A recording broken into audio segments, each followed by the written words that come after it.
nosso WhatsApp da Aliança, 669-9640-9909. Cidade em Pauta, agora.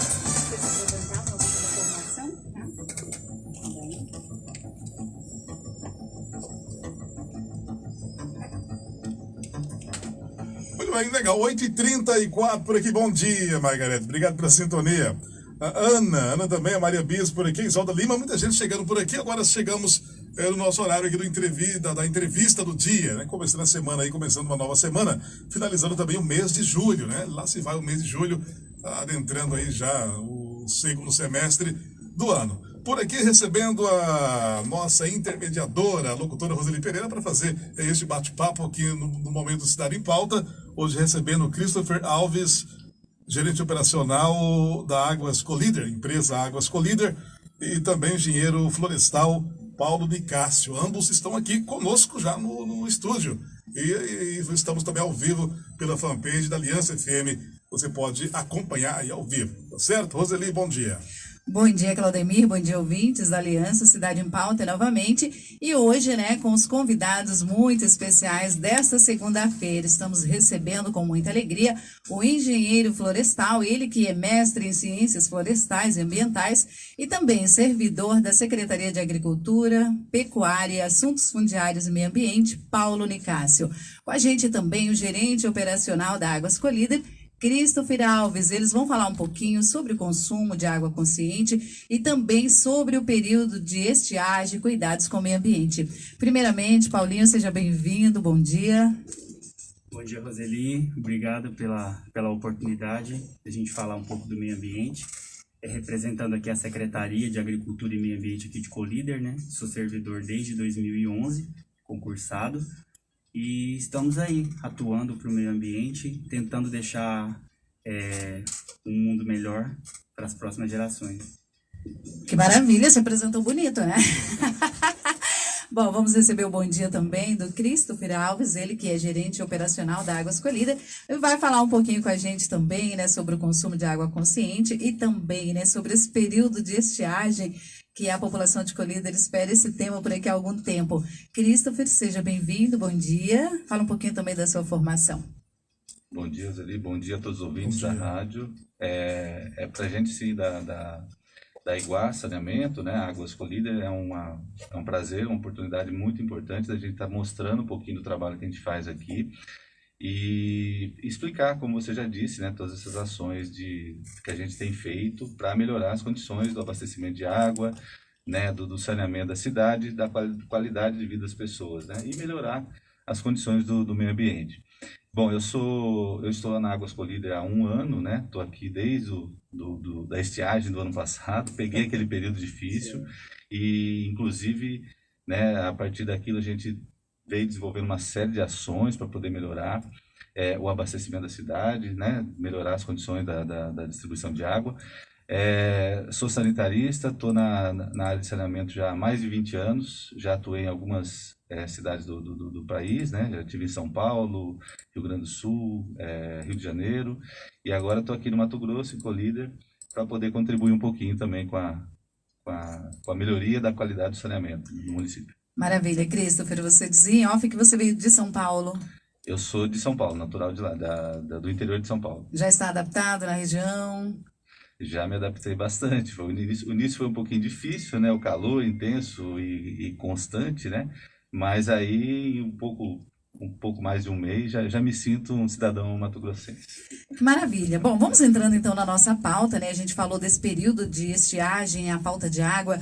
A gente sabe, né, como você comentou, você vê bem nesse período que Colíder, a população de Colíder sofria muito com a falta de água nas torneiras, enfim, né? É uma problemática que Colíder vem enfrentando, né, Paulinho, já há alguns anos. O que está sendo discutido aí para reduzir esse problema da água em Colíder desde sua chegada?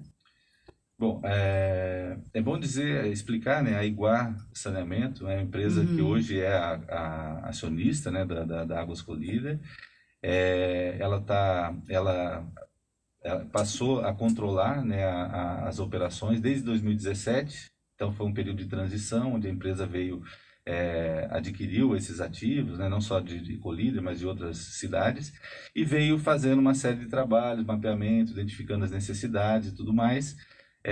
O ano passado, a gente tinha uma série de investimentos previstos que não puderam ser realizados em função da pandemia que chegou e tal, isso tudo atrapalhou bastante o desenvolvimento de ações, mas a empresa conseguiu mapear, identificar todas as necessidades e a partir dali veio desenvolvendo as ações. Como você perguntou, né, quais são as ações, a gente, dentre uma série de investimentos que a gente identificou e iniciou a implantação, nós também montamos um grupo de estiagem, né, um grupo de estiagem envolvendo o Ministério Público, Prefeitura, o Carapá Vivo, entidades da sociedade, né, civil, e enfim, a gente, com esse trabalho, a gente desenvolveu uma série de ações e vem discutindo, né, esse grupo vem atuando, para que a gente pudesse melhorar e trazer mais qualidade para o abastecimento da cidade. Ações importantes que a gente desenvolveu, né, em fevereiro nós inauguramos um reservatório de 1 milhão de litros, né, um investimento que começou em 2020, a gente concluiu e inaugurou agora no início do ano. Esse reservatório já vem desenvolvendo um papel assim fundamental no abastecimento, na distribuição de água, mantendo regularidade, qualidade, né? Mesmo nos dias mais quentes, a gente tem conseguido manter um abastecimento adequado para a população. Além disso, a gente teve uma série de outras ações, investimentos, né? Melhoria, troca, substituição de equipamentos, bombas, motores. E a gente também fez, em junho, né, a doação das caixas d'água para a população mais carente, com apoio do CRAS. A gente identificou as pessoas mais vulneráveis e que não tinham caixa d'água nas residências. E a gente fez essa doação para que as pessoas tenham, né, mais conforto e tal, nos dias de maior consumo e tal, numa eventualidade de você ter uma interrupção no abastecimento. E aí a gente, com isso, né, a gente reforça com toda a população a importância de ter sua caixa d'água, né, porque inclusive é um decreto municipal tal, que é obrigatório que tenha, né, justamente para isso, né, para que você tenha essa segurança, tranquilidade numa eventual intermitência, né, e que mantenha, né, além da limpeza, da qualidade e tal que é necessária, que você mantenha também o uso consciente, né? Faça o uso consciente da água. Acho que isso é fundamental, a gente vem frisando muito isso, que a população também precisa ter compartilhar com a gente, trabalhar junto com a gente. Acho que juntos a gente consegue passar esse período mais difícil, né? Que esses meses agora, que a gente sabe que é estiagem todo ano, né? A região nossa sofre com isso. Então, o uso consciente é fundamental, não só em relação a cada um, mas a coletividade, né, em relação ao meio ambiente, né? Então você vai estar contribuindo para o todo, né? Então acho que isso é fundamental. Maravilha. Vamos falar um pouquinho mais depois sobre o uso consciente de água. Quais as dicas, Christopher, que você gostaria de deixar para a população, né? A gente fala sobre isso depois, mas vamos bater um papo com o Paulinho, falar um pouquinho. Você falou do cuidado, né? A prevenção com as queimadas também, que acaba afetando, né, fortemente o meio ambiente. E Colíder, toda a região norte aqui do estado, sofre com as queimadas nesse período. Paulo, quais as medidas também? O que está sendo tomada através da secretaria e essa parceria com a Águas Colíder, né, e a administração municipal? A Secretaria de Meio Ambiente está desenvolvendo alguma atividade também nesse sentido? Então, todo ano a gente tem essa problemática das queimadas e, na realidade, não precisaria nem falar sobre, né? É uma lei federal que queimadas urbanas é proibido em todo o território nacional. E ainda assim acontece alguns casos isolados, principalmente no período de seca. Aqui no Mato Grosso, a legislação do estado é queimadas rurais, que é aquela queimada que é programada, legalizada pela SEMA, também tem um período específico. Nesse momento agora a gente já está no período proibitivo, então queimadas rurais também são proibidas. Mas as queimadas urbanas é proibido o ano inteiro. Então a gente já vive uma situação de calor intenso, os períodos de seca geralmente tem muita fumaça, então tem inúmeros malefícios, né? Não sei se teria necessidade de ainda levantar essas questões.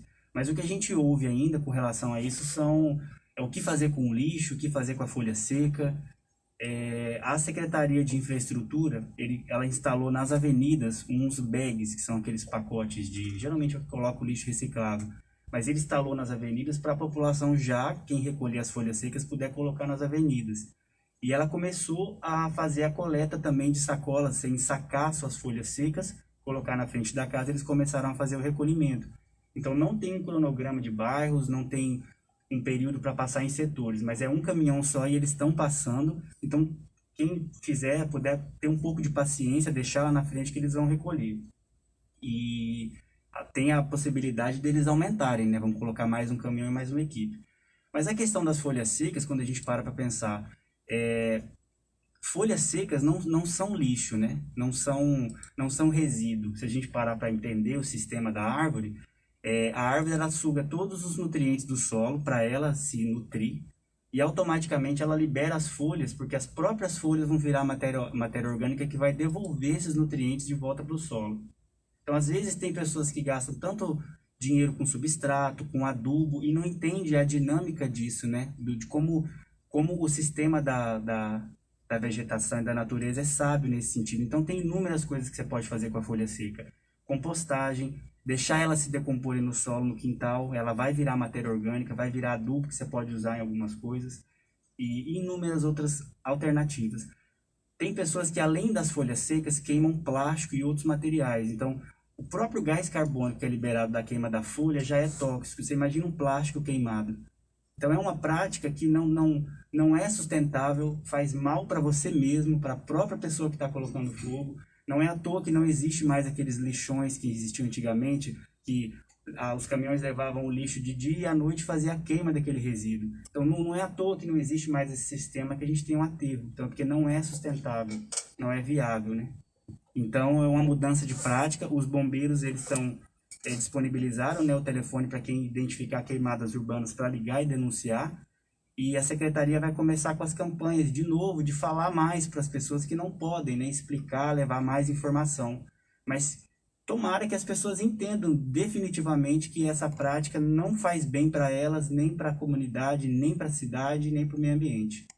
Muito bem. Me dirijo ao Christopher para uma pergunta. Fevereiro agora, neste ano, agora em fevereiro, recentemente, né, nós estamos em julho, né, foi inaugurado um segundo reservatório em Colíder, né? Gostaria que você falasse um pouquinho da capacidade desse reservatório de abastecimento para Colíder, né? Qual que é a capacidade desse reservatório e a importância dele para a cidade? Sim, a gente inaugurou um reservatório de 1 milhão de litros, né? É um reservatório que tem capacidade, ele abastece 70%, ele é responsável, né? Ele auxilia ali no abastecimento de 70% da cidade, né? Que são as regiões que a gente divide ali o setor Telespires e Centro. Então, ele acaba contribuindo para essas regiões. É um reservatório que garante maior regularidade, então, durante o dia, durante o período de alto consumo, e as variações que a gente tem, né, ele garante que você não tenha desabastecimento, né? Então, mesmo em dias e horários de muito consumo alto, a gente consegue manter o sistema com a quantidade e a qualidade do abastecimento. E numa eventual interrupção, ele garante assim, algumas horas de segurança no abastecimento. Se você tiver, por exemplo, uma parada na ETA, uma falta de energia e tal, então ele te dá aquelas horas de abastecimento que sem ter problema. Isso, para um sistema de distribuição de água, é fundamental, né? Maravilha, Christopher, ainda, né, falando aí sobre esse período, né, mesmo com todas essas medidas que foram tomadas, né, e com esse reservatório, esse segundo reservatório, Colíder, e é óbvio que um problema na rede pode surgir, né, de repente precisa se fazer um trabalho de manutenção, corta-se água por um tempo, por isso os reservatórios são tão importantes, mas mesmo com todas as medidas que estão sendo tomadas, Colíder ainda pode ter falta de água nas suas torneiras, enfim, pode ocorrer ainda ou isso já está 100% assim resolvido? Qual que é a previsão de vocês?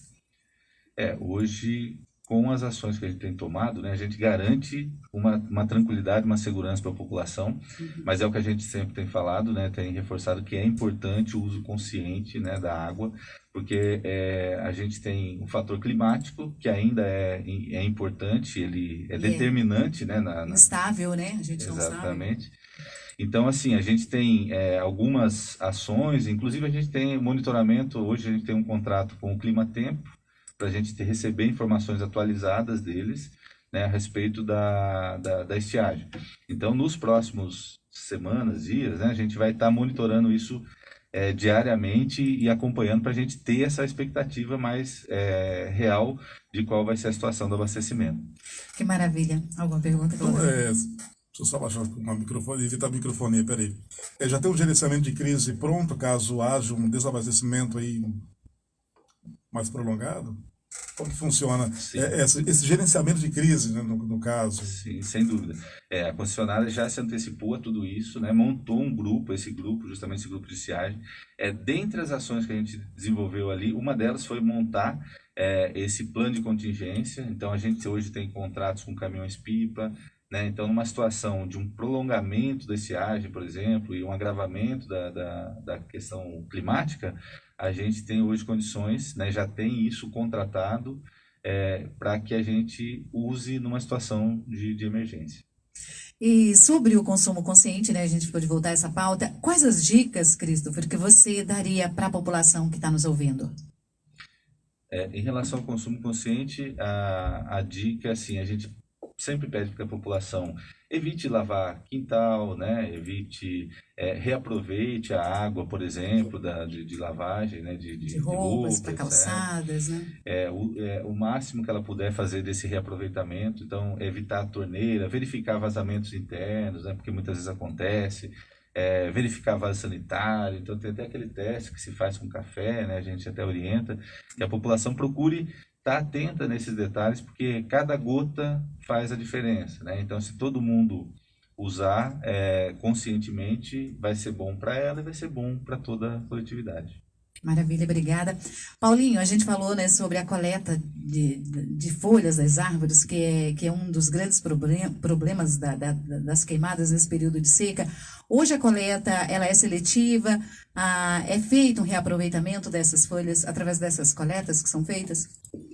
Sim, lá no aterro sanitário tem um setor dele, que é a parte, ele é só para recebimento de restos de poda, restos de galho, todo material orgânico, né, madeira, e ele fica em leiras, que se chama, são pilhas grandes, para ir decompondo, né, o material que está mais por baixo, ele vem decompondo, então ele vai para lá. Então o próprio sistema do recolhimento do aterro sanitário faz a compostagem.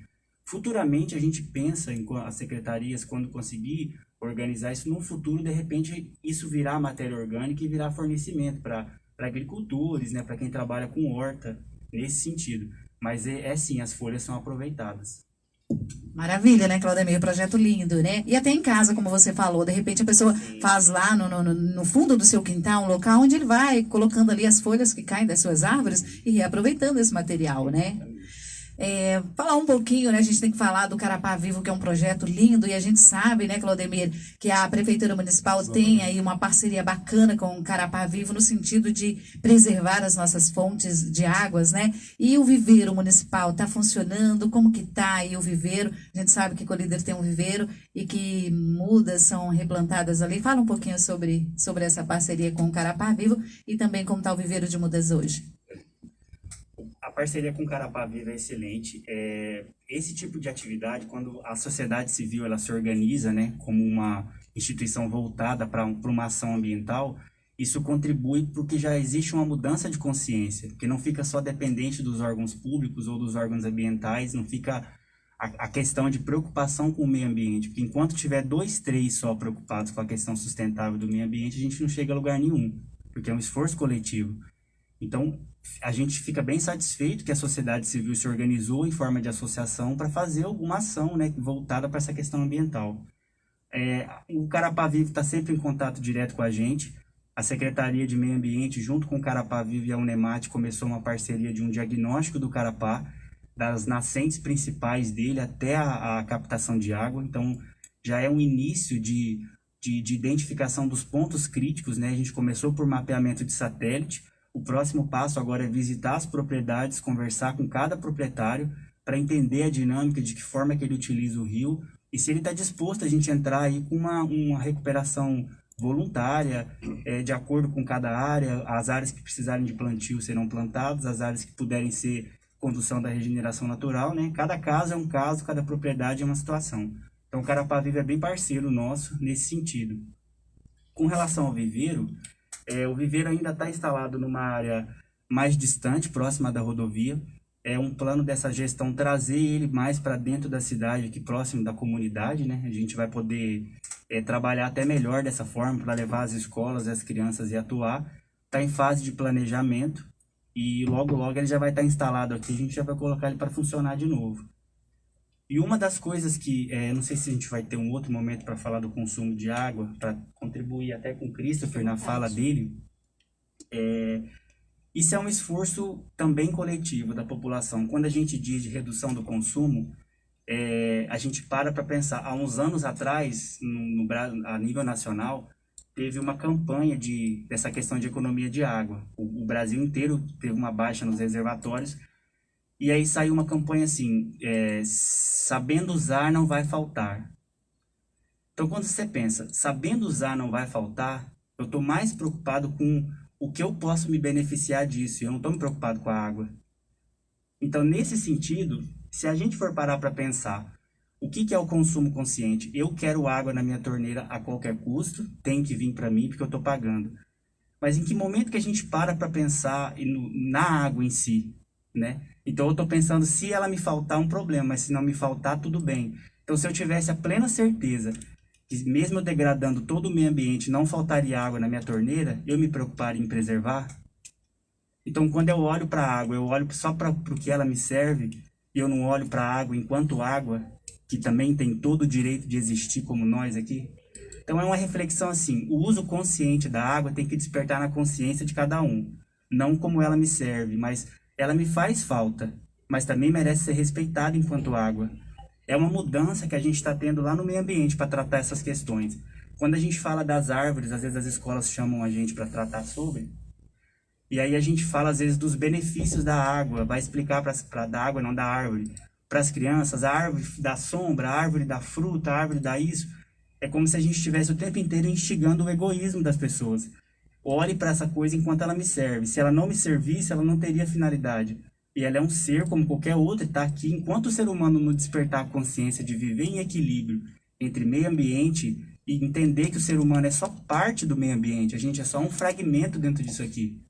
Então, eu uso a água, a empresa tem que me fornecer. Eu estou pagando a água, eu quero que ela me forneça. Mas, bom, a empresa, ela lida com a água, mas a água é um bem finito. Ela também acaba. Então, não tem como fazer nascer água de um lugar que não tem mais. Então, é um trabalho consciente. Não dá mais para a gente ficar tratando as coisas como obrigação. Faça por obrigação, porque em algum momento essa pessoa não vai mais se sentir pressionada. Quando ela entra na casa dela e ela fecha a porta, não tem mais ninguém, pressão da sociedade nem nada. Como ela lida com a água que sai da torneira dela? Ela está olhando para aquilo como um bem que pode acabar e não vai ter mais? Exatamente. Boa Eu passo reflexão. justamente a palavra para o Christopher para ele fazer um complemento dessa sua fala, né, em relação ao consumo consciente da água, né? Essa é a parte bastante filosofal, né, do consumo, mas a parte técnica de dicas importantes em relação ao consumo consciente da água. Sim, eu acho que essa contribuição do Paulo, ela traz uma outra perspectiva, né, que também é muito interessante, assim, para as pessoas pensarem, né, essa perspectiva de que a gente faz parte desse todo, né, independente de não faltar na minha casa, como que eu estou olhando o todo, como que está acontecendo, né? Então, acho que isso é importante também, traz uma consciência, né, para a população, as pessoas pensarem de uma outra forma, né?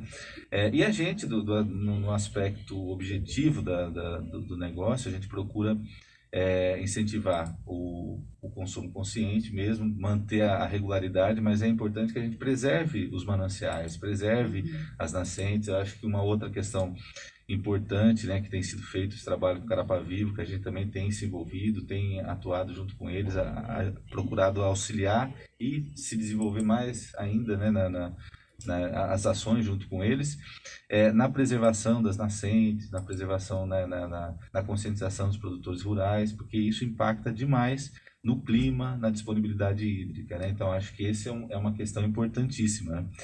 Em relação no geral, à população, a gente vem sempre falando, é lógico que a água é necessária, né? Não há vida sem água, né? A gente sabe da importância disso, e a gente está aqui justamente para trabalhar em prol disso, trazendo conforto e tranquilidade para a população, melhorando a qualidade de vida né, de cada pessoa e da sociedade como um todo. O uso consciente, no caso, seria que a pessoa tivesse as suas necessidades, né, básicas atendidas, né, todas, sem nenhuma falta, mas que pensasse nessa questão da coletividade, né? Então, nas questões que a gente pode trabalhar, atuar, né, cada cidadão buscando evitar o desperdício, né, uma torneira aberta, né, um vazamento que tem em casa, alguma coisa assim, né, lavar calçada, etc. Né? Então, a gente sabe, tem até algumas histórias, né, algumas pessoas, até por uma questão cultural, chegam até a lavar a rua, né? Algumas pessoas chegam a lavar a rua na frente da casa por causa da poeira. E a gente sabe a gente entende, né, que esse momento de seca, de poeira e tal, incomoda, realmente é difícil, né? Você tem que ter um equilíbrio aí. Mas a gente reforça, acima de tudo, essa consciência coletiva, né? Não só pensando em si, mas pensando no todo. Bem, Roseli, só um minutinho. Antes de você passar para uma próxima pergunta, só fazer um complemento, né, em relação a tudo isso, porque sabemos que hoje no planeta há água mais salgada do que água doce, né? A água doce, aqui nos nossos rios, por mais que pareça que é muito, não é muito, né? Não é muito, é pouca água doce para o consumo. Se as pessoas não tiverem consciência, né, principalmente o Paulo pode dizer isso rapidinho, né, Paulo? Está liberado seu microfone. Elas são a aceitação do sitiante, do fazendeiro, em vocês visitarem, né? Como que há essa aceitação de vocês fazerem a visita aí, porque não é uma visita de fiscalização, é uma visita de conscientização e de trabalho. Como que funciona essa relação de vocês com o produtor, com o sitiante? A primeira questão que ficou acordada foi essa mesmo, que a visita não teria nenhum critério de adequação legal ou que fizesse com que ele tivesse que fazer algo obrigado ou obrigatório. Era para a gente entender como funciona a dinâmica no sítio dele, como que ele usa o rio. Tem alguns que têm a área do rio cercada, nem utilizam para nada. Tem alguns que já tem até o bebedouro fora do rio. Mas tem alguns que ainda precisam dessa questão do bebedouro no rio. Então é aí que entrou a Unemate, né, com os alunos de agronomia, para propor alternativas aí, em que ele não precisasse do gado ir até o rio beber água, que de repente viesse beber nos bebedouros externos, mas como funcionaria isso? Então é uma visita totalmente amistosa e para entender. A gente leva um questionário e esse questionário é dialogado com o proprietário para ele entender, né, o que é para ser feito. No futuro, para uma captação de recursos, esse diagnóstico ele é imprescindível, porque daí como que você capta recursos sem entender como que está o rio ou sem um projeto bem formado? Então, a partir daí, a gente tem uma estrutura, né, para captar esse recurso já direcionado do que tem que ser feito. E dentro da cidade é aquilo que o Christopher falava. De repente, aplicar hábitos. Eu lavo roupa 2 vezes por semana, vamos lavar só uma, né? Na hora do banho, vamos tentar reduzir um pouco. Em vez de lavar as áreas e as calçadas, vamos passar um pano molhado só. É um período curto, é só o período de seca. Só pra gente, e de repente isso vira hábito, né? Vai que de repente você se adapta a ser assim e reduz o seu consumo na sua casa. Muito bem, 9:02, Roseli, vamos então para as considerações finais. O nosso tempo já indo embora, né, Paulo? Eu só queria ressaltar aqui, Claudemir, que logo quando eu cheguei, nós temos aqui o Lago dos Pioneiros, que se tornou um ponto de atrativo turístico, né, do nosso município, onde as famílias hoje vão, e a gente tinha lá uma água, assim, barrenta, né? E quando eu cheguei aqui, ainda observei essa água e eu fiquei, caramba, como que eu queria ver essa água límpida e transparente. E hoje foi colocado lá um aparelho de oxigenação para os peixes. Eu não sei se é realmente esse aparelho que acabou causando isso. Hoje nós temos uma água mais limpa, mais bonita, né, Paulinho? E eu fico feliz demais, né? Paulo que faz parte do comitê gestor, né, de conservação lá do Lago dos Pioneiros, né, Paulinho? Isso aí, é um aerador de tanques, né? Nessa época agora que a água fica mais baixa, então tem uma competição por oxigênio das plantas no fundo do rio com os peixes. Então aquilo ali ajuda a oxigenar a água, né? Tanto para um quanto para outro. Mas a qualidade da água clara, Roseli, é por conta da parada das chuvas, porque as obras no outro lago é que estavam causando aquela água mais suja. Então agora que a água do outro lago está limpa, não está tendo enxurrada, nem está levando terra nem sedimento para o rio, então a água do lago ali que já está estruturado fica mais limpa. Então, ambientalmente está tudo normal. Maravilha. Bom, já agradecendo, estourando já o nosso tempo, né? Agradecendo. Fica à vontade, Christopher, para as suas considerações finais. Já agradecendo a sua presença aqui no estúdio da 99. Seja sempre bem-vindo. Falar de água é falar de vida, né? E como é importante esse assunto. E a gente espera você em outro momento para conversar mais, para trazer boas notícias para a nossa comunidade. Muito obrigado por ter dito sim ao nosso convite, né? Sucesso aí no trabalho. Um abraço e bom dia. Bom dia, Roseli. Eu agradeço a oportunidade. Muito importante a gente trazer, esclarecer para a população, mostrar todo o trabalho que vem sendo feito. Eu acho que, como consideração final, isso tudo que a gente já falou, né? Só reforçando esse compromisso da concessionária com a população, né? Não só em aspectos nos investimentos, nas obrigações contratuais, mas um aspecto social também, né? Essa parceria com a comunidade, de estar próximo. Então, a concessionária tem cada vez mais trabalhado nesse sentido e vamos trazer para o município de Colíder cada vez mais desenvolvimento, qualidade de vida. É isso que essa é a nossa missão. Obrigada, sucesso e um bom dia. Paulinha, agradecendo também a sua presença aqui no estúdio da 99, seja sempre bem-vindo, sucesso aí no seu trabalho e em nome do Grupo Alvim Comunicações, de toda a equipe aqui do Cidade em Pauta, a gente agradece a sua presença, um bom dia. Obrigado, eu que agradeço em nome do secretário Benedito Brito, né, pela oportunidade da gente falar aqui do meio ambiente. Essa gestão está dando bastante oportunidade para o meio ambiente atuar um pouco mais. E eu espero que tenha despertado um pouco mais de sensibilidade das pessoas com relação ao meio ambiente, né? Olhar para essas questões ambientais como uma unidade mesmo. Somos todos integrados, estamos todos juntos. O que acontece com o seu vizinho também te afeta. Então, vamos, principalmente nesse tempo de pandemia, ter um olhar diferenciado para o meio ambiente, né? Vamos entender que é um processo dinâmico e a gente precisa entrar no equilíbrio. Todos os seres se integram no equilíbrio. Por que o ser humano não, né? Sucesso no trabalho, um bom dia. Bom dia. E um bom dia para o povo da live. Aliança apresentou Cidade em Pauta.